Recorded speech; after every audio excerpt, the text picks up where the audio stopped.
Chapter 16, Conservation and Biodiversity, Human Influences on the Environment. Section 1, Measuring and Defining Biodiversity is Complex. Biodiversity benefits humans in many ways.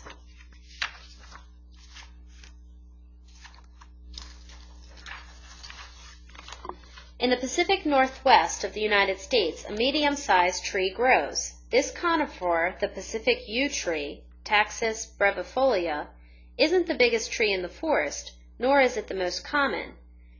It's not the sort of tree that usually warrants attention in a textbook. But within the bark of the Pacific yew, there's a chemical called Taxol that has some important properties. It acts as an anti-mitotic agent, interfering with the division of cells that come into contact with it. The role Taxol plays for the Pacific yew is not clear. It may reduce the rate at which the organism feeds on the plant. But in humans, Taxol is effective in the treatment of ovarian cancer, breast cancer, and lung cancer, generating more than $1 billion a year in pharmaceutical sales.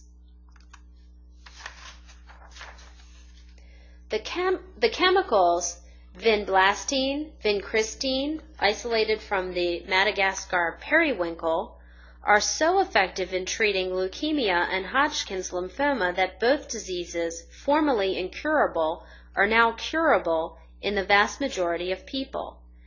The chemical ancrod, found only in the Malayan pit viper, dissolves blood clots and is effective in treating some heart attacks and stroke patients. Epibetadine is a poisonous compound in the saliva of small frog that lives in Ecuador. It is 200 times more effective than morphine in relieving pain and is non-addictive. These are just a few examples. There are many, many more, illustrating that medically important compounds often come from unlikely organisms living in far-flung locations around the world. Usually, toxin production evolved in these organisms as a method of protecting them from other organisms. Co-opting the chemicals for human use reveals that one important value of biodiversity is as a sort of universal medicine cabinet. But viewing the value of biodiversity only in the context of our abilities to extract medicines or to better produce our waste products, the utilitarian view, is to take much too narrow a view. Biodiversity provides sufficient, perhaps less tangible benefits by helping regulate the climate, both in the form of trees that create shade and by taking up carbon dioxide from the atmosphere. Biodiversity also benefits humans in numerous other ways that are difficult to quantify, but are no less valuable than medicinal plants or sludge-eating bacteria. Have you ever gazed up at a 300-foot-tall redwood tree? Would you like to see a 100-foot-long, 180-ton blue whale? Do you like knowing that bald eagles live throughout North America? If you answered yes to any of these questions, you identified additional ways in which biodiversity can be valuable to humans. Although many of the ways that people value biodiversity are not easily quantified, in dollars for example, they represent value just the same. Take-home message 16.1. Biodiversity provides significant benefits to humans in numerous utilitarian ways, such as the production of medicines and other products and processes. Biodiversity also provides important value to humans in less tangible ways, including aesthetic, symbolic, and naturalistic values. In recognizing that people can view the same object or organism and value in it in different ways, we are on our way to making wiser conservation decisions.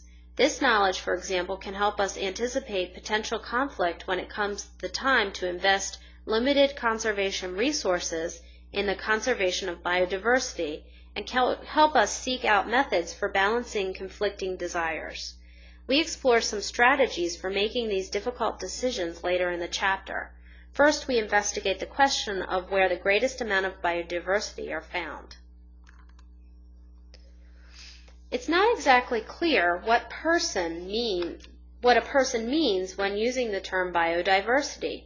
Discussions in the media make it appear that there is a consensus on what biodiversity means, but there is not. Or, to the extent that there is a consensus, it is on a definition of biodiversity that is not useful in a practical sense. All definitions of biodiversity refer, in a general sense, to the variety of living organisms on the earth. Such a broad definition, however, cannot really be applied. Armed with such a definition, could you answer the question, what is the biodiversity of a particular patch of land? Think about it. What would you count? Such a definition would also not allow you to make comparisons of biodiversity or determine which habitat has the greater biodiversity, so that you could answer the question posed above. By taking this approach, considering how to apply the concept of biodiversity, we can start to move towards a more concrete definition. Expanding on our general definition above, biodiversity can be considered at multiple levels, from an entire ecosystem to species to genes and alleles. This makes it a bit more manageable as a concept. Defining biodiversity as the variety of genes, species, and ecosystems on Earth, however, is still not sufficiently practical. As we saw in Chapter 5, the Human Genome Project, which has cataloged all of the genes in humans, was a multi-year, multi-billion-dollar undertaking. A similar undertaking for all species is clearly not practical. As we saw in Chapter 10, the very concept of species is difficult and sometimes downright impossible to apply to many, if not most, of the organisms on Earth. And finally, as we saw in Chapter 15, it's even difficult to determine where one ecosystem ends and another begins. So the construction of a meaningful inventory of Earth's biodiversity is fraught with difficulty.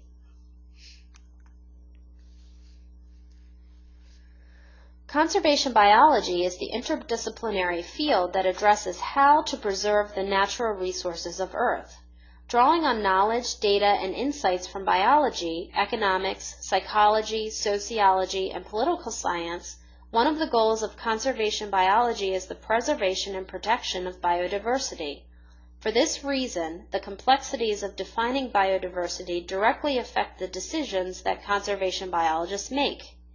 In this chapter, we explore how the actions of humans can have significant, even disastrous consequences for biodiversity and other natural resources, and we also explore the strategies that have been developed for effective conservation. Take-home message 16.2. Defining biodiversity is difficult because it can be considered at multiple levels, from entire ecosystems to species to genes and alleles.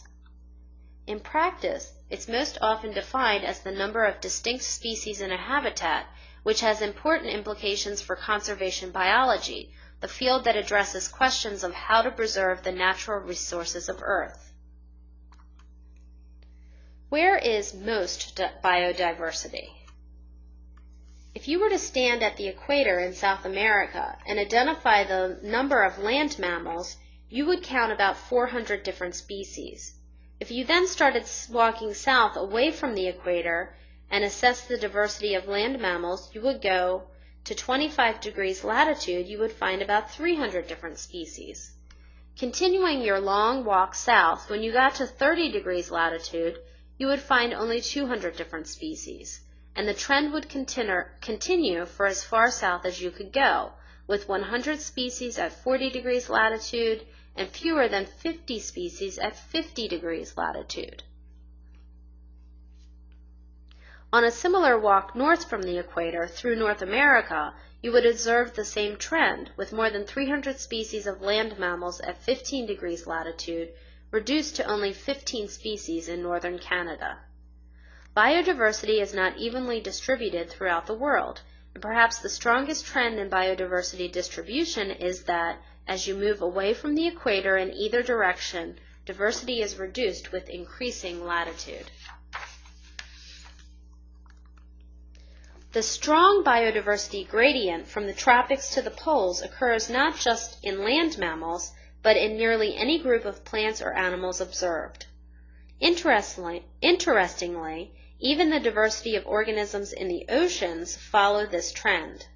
One survey of marine copepods, tiny crustacean animals including plankton, found on the exact same trend, moving north from the tropical regions of the Pacific Ocean, 80 species present, to the Arctic Ocean, fewer than 10 species.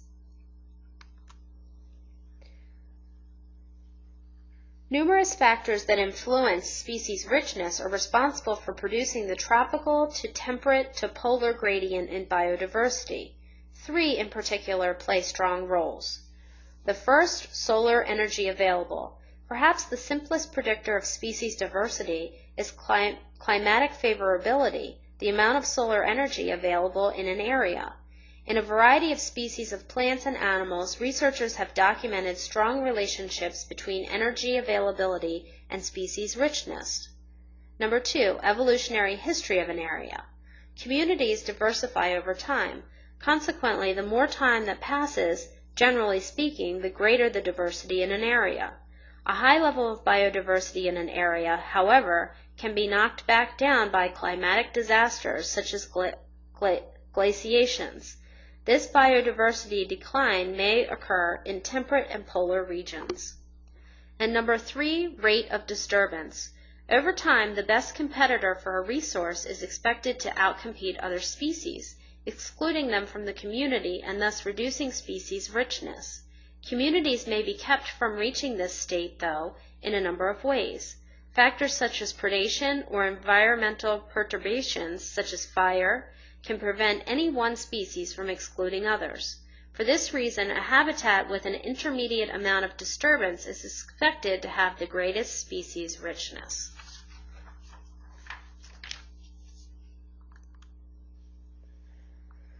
Conservation biologists are increasingly interested in biodiversity hotspots, those regions of the world having significant reservoirs of biodiversity that are under threat of destruction.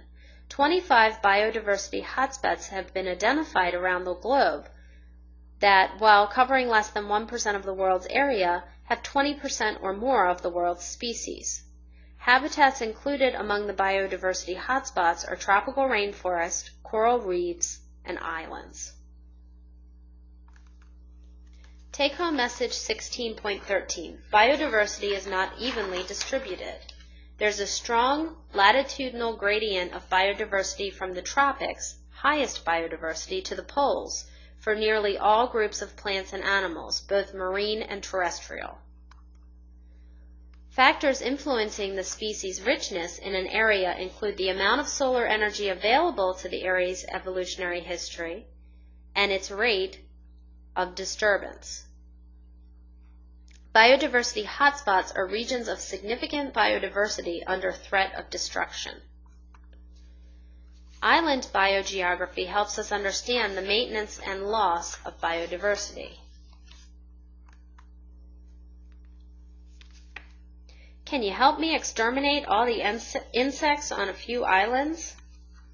When E.O. Wilson started calling exterminators in Florida, asking them to help him put tents over several islands and then pump ethyl bromide into them to kill all of the insects, he had trouble being taken seriously. Most of the exterminators opted to pass on the job, but eventually he found one. Why would a biologist, of all people, want to wipe out all insect life on 6 islands? Robert MacArthur and Wilson had developed a theory 6 years earlier, and now Wilson and one of his students, Daniel Simberloff, had decided it was time to put the theory to a test. MacArthur and Wilson's theory was called the theory of island biogeography. Designed to explain and predict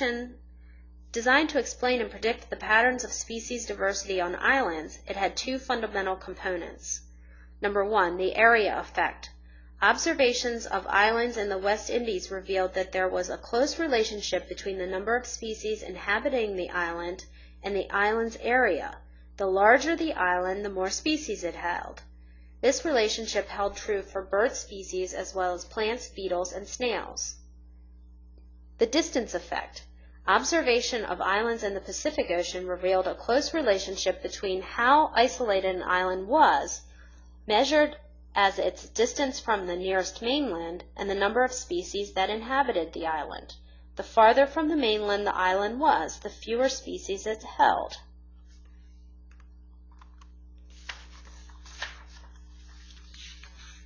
From these observations, MacArthur and Wilson concluded that the number of species on an island represents a balance between the rate of immigration of new species to the island and the rate of extinction of species on the island. They proposed that the rate of immigration to an island would primarily be determined by how close the island was to the mainland, with the mainland serving as a pool of new species. And they proposed that the rate of extinction on an island would primarily be determined by the island's size. Smaller islands generally support a smaller population size, making the population more vulnerable to extinction. Beyond enabling them to predict the number of species on an island, MacArthur and Wilson's theory also suggested to them that the composition of species on the island would not be fixed, rather it might change over time. In other words, once it was full, an island might have 10 species of birds, but exactly which 10 species occurred on the island could change over time. This was called dynamic equilibrium. Back to the island exterminations. Wilson's reasons for exterminating all of the insects on multiple islands was so that he could monitor the islands as they were recolonized following extermination.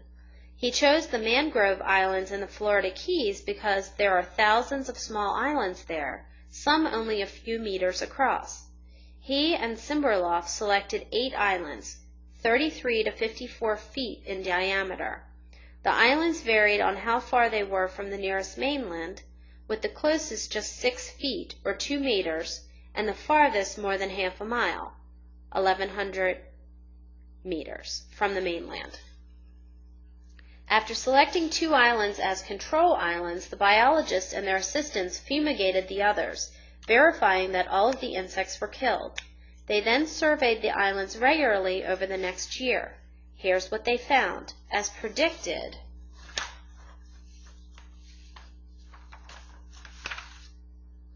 number 1, the closer islands were recolonized more quickly than the distant islands. Number 2, on all of the islands, the number of insect species after fumigation returned to about the same number of insect species prior to fumigation. And number 3, the composition of insects on each island changed over the course of the study, even on the 2 control islands.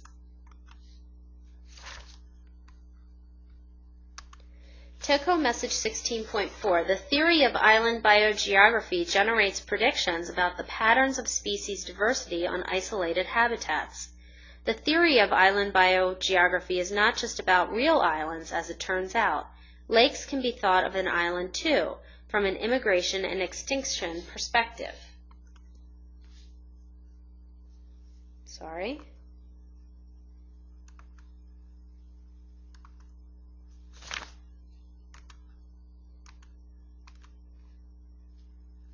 Both the size of the habitat and the distance from a pool of new species influence the equilibrium number of species present. Ideas gained from island biogeography have important implications for the development of nature preserves. The theory makes testable predictions about the biodiversity levels that should occur in them. Mountaintops can be viewed similarly, and perhaps most importantly, conservation biologists can gain insights from island biogeography into the design of nature preserves. The importance of developing nature preserves as close as possible to sources of new species, for example, is one such insight.